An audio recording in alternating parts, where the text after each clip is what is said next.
Back at it because we're basketball addicts here on the Hangout, still talking basketball, but no more NBA basketball for now. It's NCAA hoops time.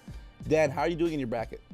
Busted. Oh. Although my Final Four is still alive, but Okay. there were some first and second round games, third round games just destroyed my bracket. I'm in second place, and you two haven't been Wow. on the show as of yet, so I'm going to ask you guys, who are your Final Fours? I'll start with you, Roy. Well, I mean, I think, I'm going to go with the Canadians. I'm going to throw it out. I'm going to go with Dayton because Sean Pierre's my guy. I'm going to throw Baylor in there. I'm going to try to, I think Wisconsin got a chance again. I may be all kind of all over the Because place. you played them here this right year now. at home. Yes, I was there for yes. that game. But, Arizona, Virginia, you got to look at those types of teams that have been consistent all year. So at the start of the tournament, you had Kansas then.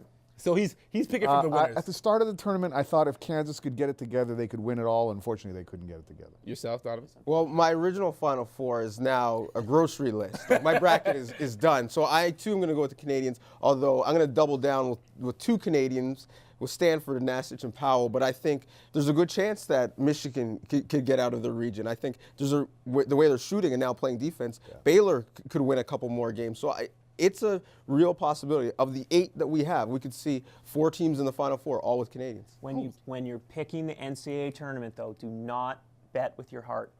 I learned that a long time. Impossible. Now, here's what NBA fans are focusing on for this NCAA March Madness tournament. The performance of the potential number 1 picks, Jabari Parker, Andrew Wiggins.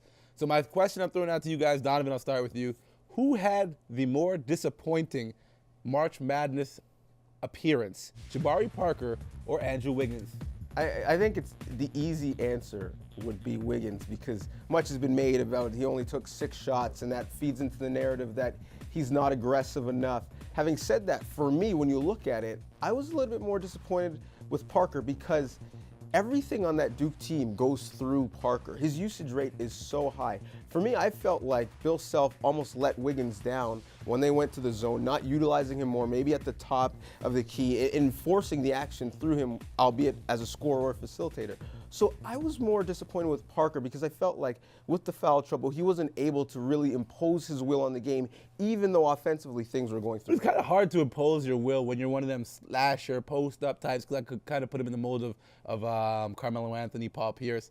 That zone really busted up for guys. True, but as Coach will tell you, right, you're playing both ends of the floor. And as much as Andrew Wiggins didn't really do much offensively, his length still bothered. Yeah. And he still was getting on the boards and being a good help side defender. I know Coach wants to get in, but I'm going to let Dan go first. And then, Coach, you can have the final vote. Yeah, absolutely. Dan, who was more disappointing for you? Coach K, it's the LA Lakers on the phone. It's time. Your time has come. Coach K, I don't know if he's got the touch with college players anymore, and I think he's shown with the Dream Team, well, that's the old Dream Team, but the Team USA, he can get through to those guys. With the college players, I don't know right now. Jabari Parker, that is a disgraceful exit. They're Duke.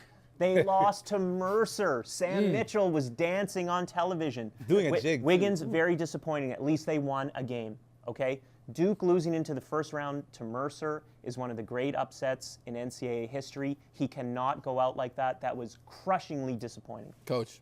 Yeah, I thought Jabari Parker was very disappointing, not only because he wasn't impactful on the offensive end, but he was really, really bad on the defensive end. And to lose in the first round says a lot about his ability as a freshman to carry that Duke team. I will say also, I agree with Dan. I thought both Bill Self and Coach K didn't necessarily have their best games either. Yeah. Andrew was disappointing in that he never really got it going. But, if you look at his consistency over the past month, he had a very, very good final month of his freshman. He did turn it on at the end. But my question for you guys, we heard Joel Embiid enter the draft. Any chance either of these guys come back to rectify the situation and play a second year of college basketball? No. Well, I don't think Andrew's coming back. Yes. I wouldn't be surprised. I wouldn't bet on it, but I wouldn't be surprised if Jabari comes back. He seems to really like the college experience. Well, not after that loss. Well, true.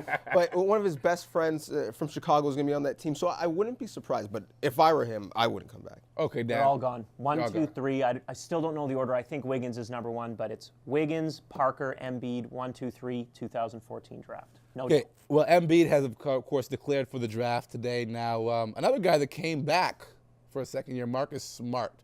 It didn't work out all that well for him. Do you see him remaining in the top 5, Coach? I think he might slip out. I think his workouts are going to be really, really important for him. I think you're starting to see that he's got some weaknesses, especially his inability to really shoot the ball at a high percentage. That could slip him out of the top 5. It was a gamble for him to come back, and it may not pay off. So here's my question to you now, because everyone talks about the great act of, foregoing the money, coming back, the money will be there. Marcus Smart, great guy, great student. He did the right thing. Those are the words prior to the season. Did he do the right thing in staying? No, I think he did the wrong. I think he made a mistake. I mean, to be honest, if he's going to stay, he might as well stay 4 years and get his degree. If he's going to stay for a second year to try and improve his draft stock, that's a gamble. I mean, if you're a top 5 pick, top 3 pick, and you're coming out, then I think you got to come out. You guys agreeing with Coach here? Yeah, I mean, I think if you're going to stay, you need to rectify some of the questions in your game. And his jump shot was broken last year. It still looks relatively broken. So for me, I would have left. If the experience is to get you ready to be a professional, once you're ready, I think it's time to leave. Exit. Okay. Dan. I spent 2 years at the University of Virginia, 3 at the University of Western Ontario, then grad school at Ryerson. If anybody had come along after any of my years in college and said, we'd like to pay you $3 million a year, but you're going to have to leave school, I would have been gone. So I think these basketball players, when they're given that opportunity, you got to take it, you got to go, get to the NBA as soon as you can, start that clock of earning that kind of salary. All right, well, listen, still more to break down, plus more NBA talk when we return right here on Canada's favorite basketball show, The Hangout.